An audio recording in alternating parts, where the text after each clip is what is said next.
Hello everyone, welcome to सरल शिक्षा online. और आज की अपनी इस वीडियो में मैं चार्ट स्टेटिस्टिक्स करने वाली थी, but I realize that statistics करने के लिए, स्टेटिस्टिक्स का डेटा एनालाइज करने के लिए आपको एवरेज और ratio and proportion, right, ratio and proportion, इसकी नॉलेज होना बहुत रिक्वायर्ड है। तो इसलिए अपनी ये दो वीडियोस में एवरेज और रेशियो एंड प्रपोर्शन को देना चाहूंगी, राइट। आज की वीडियो में हम एवरेज कर लेंगे और जो नेक्स्ट वीडियो होगा उसमें ratio and proportion, and after that जो आपका नेक्स्ट वीडियो आएगा उसमें मैं स्टेटिस्टिक्स के 5-6 क्वेश्चंस आपसे डिस्कस करूंगी, तो आपको ज़्यादा इजी हो जाएगा। ठीक है, तो चलते हैं अपने फर्स्ट जो टॉपिक है हमारा एवरेज, उसकी तरफ। What is average? एवरेज होता क्या है? तो suppose you have n data points, ठीक है, n data points. Data points क्या होते हैं बेटा? जो भी आपको डेटा गिवन है उसमें जो भी नंबर्स गिवन है उनको हम डेटा पॉइंट्स बोलते हैं। ठीक है, तो उन डेटा पॉइंट्स को हम मान लेते हैं, suppose these are x1, x2, x3 till से xn।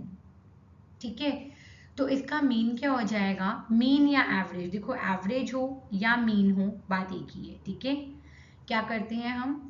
तो मीन को हम रिप्रेजेंट करते हैं x के ऊपर बार से, राइट। x बार क्या हो जाएगा? It will be sum of all observations. इसको हम ऑब्जर्वेशंस ही हैं, ये सारी जितने भी डेटा पॉइंट्स है सब क्या है? ऑब्जर्वेशंस है, राइट। तो sum of all observations upon total number of observations. ठीक है, total number of observations. Again अगर आप अपने एसएससी सीजीएल का पैटर्न देखेंगे तो एवरेज पे बेस्ड क्वेश्चन एक मुश्किल से आपको दिखाई देगा, लेकिन स्टेटिस्टिक्स के अंदर average definitely can be asked, और स्टेटिस्टिक्स के कम से कम 4 क्वेश्चंस आपके पास आते हैं। ठीक है, तो इसीलिए ये कॉन्सेप्ट समझना हमारे लिए इसलिए क्या हो जाता है? ज़रूरी हो जाता है। तो सम ऑफ ऑल ऑब्जर्वेशंस क्या हो जाएगा यहाँ पे? x1 प्लस x2, बेटा जितनी भी ऑब्जर्वेशंस हैं सबका सम करेंगे एंड डिवाइड कर देंगे उनको n से, यानी कि नंबर ऑफ ऑब्जर्वेशन से। अब सपोज आपको क्या दिया हुआ है? आपको यहाँ पे इस तरह से ना, आपको जो डिस्क्रीट डेटा पॉइंट्स है ऐसे नहीं दिए हैं, आपको क्या दे दिया? आपको एक टेबल दे दिया। टेबल में क्या किया? ये सारे एक्साइज दिए हुए हैं, मतलब सारे के सारे डेटा पॉइंट्स दे दिए हैं, x1, x2, x3 and so on. और यहाँ पे इनका फ्रीक्वेंसी दे दी है। फ्रीक्वेंसी का मतलब होता है एक डेटा पॉइंट डेटा में कितनी बारी अकर्ड हुआ है, राइट। सपोज ये x1, x2, x3 करके बार बार x1 ऐसे चल रहा है सपोज, तो क्या होगा? मैं x1 का फ्रीक्वेंसी सपोज f1 है, x2 का f2 है, x3 का f3 है एंड सो ऑन। ऐसे में हम क्या करेंगे? वी नो कि अगर मैं समेशन कर दूंगी इस पे फ्रीक्वेंसीज पे तो वो मेरा टोटल n आ जाएगा। ठीक है, तो n will be the sum of all the frequencies, right. अब बेटा जो मीन है, मीन का फॉर्मूला क्या बन जाएगा? आप देखिए हर डेटा पॉइंट f टाइम्स है, राइट। x1 अगर f टाइम्स है तो टोटल कितना हो जाएगा? x1 f1, x2 अगर यहाँ पे f2 टाइम्स है that will be x2 f2 and so on upon यहाँ पे क्या आ जाएगा? f1 f2 f3 इन सबका सम यानी कि n। ठीक है, तो इसमें हम क्या करते हैं? हम यहाँ पे समेशन कर देते हैं x1 f1, तो यहाँ पे हम एक और टेबल बना देते हैं xi fi का। ठीक है, तो x1 f1 x2 f2 ऐसे करके हम एक पूरा टेबल बनाएंगे और यहाँ पे उसका सम लेंगे, तो वो जो सम ऑफ ऑल ऑब्जर्वेशन है वहां पे ये वाला सम जाएगा। क्लियर है? Very good. अगर क्लियर है तो बहुत अच्छी बात है, नहीं क्लियर है तो एक दो क्वेश्चंस भी हम ट्राई कर लेंगे जिसमें हमें और ज़्यादा क्लियर हो जाएगा। ठीक है, अब चलते हैं हम अपने नेक्स्ट टॉपिक की तरफ। समझिएगा वो टॉपिक है क्या। अब सपोज आपके पास क्लास इंटरवल्स गिवन है। क्लास इंटरवल्स होता है, या अगेन हम स्टेटिस्टिक्स में बहुत अच्छे से और समझेंगे। तो क्लास इंटरवल्स आपको गिवन है। क्लास इंटरवल्स मतलब जैसे 1 to 10, 10 to 20, 20 to 30 and so on. तो 1 to 10 की जगह भी यहाँ पे हम चलो ठीक है स्टार्ट 1 से कर लेते हैं एंड सो ऑन। ये क्लास इंटरवल्स गिवन है। अब आपको बोला कि ये वाला क्लास इंटरवल, यानी कि सपोज आपकी क्लास में जिन बच्चों के मार्क्स 1 to 10 के बीच में आए हैं उनकी फ्रीक्वेंसी है 3 एंड 4 एंड सो ऑन। ठीक है, तो अब यहाँ पे आप किसको मल्टीप्लाई करोगे? एक्स आई तो है नहीं, तो बेटा यहाँ पे हम क्या निकालते हैं? क्लास मार्क निकालते हैं। अगेन जब स्टेटिस्टिक्स करेंगे तो मैं इन सब के बारे में आपको दोबारा से रिवाइज करवाऊंगी, डोंट वरी। तो क्लास मार्क निकलता है, क्लास मार्क होता है, ये आपकी ये क्लास है, राइट। अगर मैं यहाँ पे क्लास लिख दूँ, दिस इज माई क्लास, तो ये क्या हो जाएगा, इसको बोलते हैं lower limit of the class, और ये होता है upper limit of the class. तो हम lower limit plus upper limit करेंगे डिवाइड बाई 2, ठीक है। Lower limit plus upper limit divided by 2, and बेटा वही हमारा क्लास मार्क हो जाता है, उसी को हम एक्स आई मान लेते हैं, ठीक है। तो सारे एक्स आई इस तरह से करके आप यहाँ निकाल देंगे, एंड अगेन फिर वही सेम फॉर्मूला निकालेंगे एवरेज निकालने के लिए, okay. Again it will be revise again in your statistics. चलते हैं आगे। अब एक तरह का क्वेश्चन और आता है आपके पास, और बहुत ही अच्छा सा क्वेश्चन आता है। वो क्या है, एक पर्सन है, चलो पहले इसको हम वो कर लेते हैं, इरेज कर लेते हैं। सो यस, अब क्वेश्चन आता है, एक पर्सन है और उसने ए से बी डिस्टेंस ट्रैवल किया कुछ, और वो था x किलोमीटर पर आवर पे। जब वो बी से ए वापस आया तो उसकी जो स्पीड थी वो y किलोमीटर पर आवर थी। आपसे यहाँ पूछते हैं कि एवरेज स्पीड निकालो। एवरेज स्पीड का फॉर्मूला अगर आप लोगों को ध्यान हो, आप लोगों ने क्लास 9th में पढ़ा हुआ है, एवरेज स्पीड का फॉर्मूला होता है total distance upon total time, ठीक है। यहाँ पे ऐसा मत कर देना कि x और y का खाली एवरेज निकाल दो आप, ठीक है, ऐसा नहीं करना हमने, हमें फॉर्मूला के साथ चलना है। तो average speed is total distance upon total time. Total distance कितना है यहाँ पे, सपोज आप जाते हुए को d ले लो, तो आता हुआ भी d हो जाएगा, ऑब्वियसली जिस रास्ते से गया उसी रास्ते से वापस आया, तो टोटल डिस्टेंस तो आपके पास क्या आ गया, टोटल डिस्टेंस आ गया 2 into D, right. Total time, बेटा स्पीड इज इक्वल्स टू क्या होता है, डिस्टेंस अपॉन टाइम। तो टाइम क्या हो जाएगा, टाइम हो जाएगा डिस्टेंस अपॉन स्पीड। वैसे ये आपका स्पीड एंड टाइम वाला एक और, मैं टाइम एंड डिस्टेंस करके एक और टॉपिक आपको पढ़ाने वाली हूँ, उसमें ये कवर होगा, बट बिकॉज एवरेज पूछा है इसमें तो इसलिए मैंने आपका ये एवरेज में ही क्या किया है, कवर किया है। तो time equal to distance upon speed हो जाएगा। तो बेटा जाता हुआ टाइम क्या हो जाएगा, जाते हुए टाइम को आप t1 ले लो, आते हुए टाइम को t2 ले लो। तो t1 क्या हो जाएगा, डिस्टेंस तो d है, स्पीड कितना है x, और t2 क्या हो जाएगा ऐसे ही d बाय वाई। तो टोटल टाइम क्या हो जाएगा, d by X plus d by Y. आप इसको सॉल्व करेंगे तो क्या आ जाएगा, ऊपर आ जाएगा y into D plus X into D upon X plus X into Y, right, upon X into Y. अब हम डायरेक्ट फिर से इसके फॉर्मूला में लगा देते हैं एवरेज स्पीड के।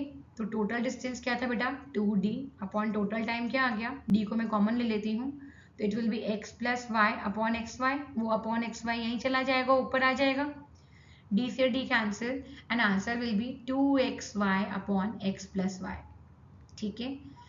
आपके कॉन्सेप्ट क्लियर होंगे तो फटाफट से ये फॉर्मूला आप डिराइव कर लेंगे एंड आराम से अपने अपनी वैल्यूज लगा देंगे। फाइन। आई नो आप में से कुछ लोग ये सोच रहे होंगे कि ये तो बहुत टाइम लग गया मैम को सॉल्व करने में, और इतना तो टाइम होगा ही नहीं हमारे पास। तो बच्चे अगर आपको प्रैक्टिस रहेगी तो ये यहाँ तक पहुँचने में आपको ट्रस्ट मी 1 मिनट से भी कम लगेगा, ठीक है। Still if you are good with the learning तो आप ऐसे क्वेश्चंस के लिए ये फॉर्मूला डायरेक्ट याद रख सकते हो कि अगर जाता हुआ स्पीड x था, आता हुआ y है, तो जो इनका एवरेज हो जाएगा वो हो जाएगा 2xy upon X plus Y.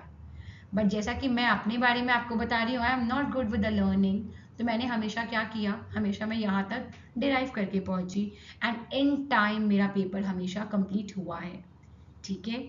तो प्लीज़ आपको ये ध्यान रखना है, अगर लर्निंग में अच्छे हैं तो वेरी गुड, आप डायरेक्टली फॉर्मूला याद रख सकते हो। अगर आपको लगता है लर्निंग में दिक्कत हो सकती है तो प्लीज़ ये कॉन्सेप्ट याद रखेंगे अच्छे से, ठीक है। ऐसे ही और क्वेश्चंस आपके पास आ सकते हैं। अब सपोज अब भाई है ना, आप कितने फॉर्मूला याद रखेंगे, दिक्कत यहाँ पे आती है कि हम कितने फॉर्मूलाज याद करेंगे।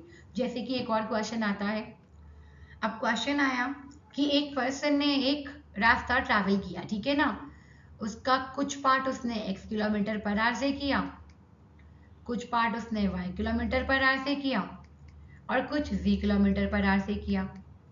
अब आपको बोला कि भाई इसका आप एवरेज स्पीड निकालो। सपोज मान लिया कि 3 इक्वल पार्ट्स में कर दिया, राइट। जैसे कि अगर ये पूरा डी रहा होगा तो ये d/3, d/3 और d/3, ठीक है ना। 1/3 उसने x किलोमीटर पर आवर से किया, 1/3 y किलोमीटर पर आवर से और 1/3 z किलोमीटर पर आवर से। अब आपको बोला एवरेज स्पीड निकालो, तो बेटा ऐसे तो आपको इसका भी फॉर्मूला याद रखना पड़ेगा, राइट। इसीलिए मैंने हमेशा ये फोकस किया है कि अपने कॉन्सेप्ट्स क्लियर करके रखेंगे तो आपका कोई भी क्वेश्चन हो जाएगा, ठीक है। तो total distance upon total time ही है यहाँ पे भी, तो यहाँ पे हम क्या करें, 3 बार टाइम निकाल लेते हैं। सपोज ये t1 ले लेते हैं, ये t2 ले लेते हैं और ये t3। तो बेटा t1 क्या हो जाएगा, t1 विल बी d/3x, क्योंकि d/3 आपका distance upon speed is x, right. t2 क्या हो जाएगा, t2 will be d/3y and t3 will be d/3 and z। तो टोटल टाइम क्या हो जाएगा, it will B d/3x plus d/3y plus d/3z। इसका डिनोमिनेटर क्या आ जाएगा यहाँ पे 3xyz, तो यहाँ पे हो जाएगा ऊपर yz into D plus xz into D plus xy into D, right. I hope इसमें कोई प्रॉब्लम होगा नहीं फ्रैक्शंस में, एडिशन में। तो यहाँ से ये कैसे निकल के आ जाएगा, d कॉमन आ जाएगा, अंदर क्या रह जाएगा yz plus xz plus xy upon 3xyz। अब इस वाले फॉर्मूला में फिर पुट कर देंगे एवरेज स्पीड के, तो टोटल डिस्टेंस तो d हो गया बेटा, और टोटल टाइम क्या हो गया dyz plus xz xy plus xz, right. And upon में क्या है 3xyz, तो वो 3xyz ऊपर चला जाएगा, d से d कैंसिल, बटा आंसर क्या आ गया 3xyz अपॉन, यहाँ लिख देते हैं 3xyz upon yz plus xy plus xz, ठीक है। तो ये क्या हो जाएगा, आपका आंसर आ जाएगा। इस पे एक तरह का क्वेश्चन और आता है, वो भी मैं आपको समझा देती हूँ।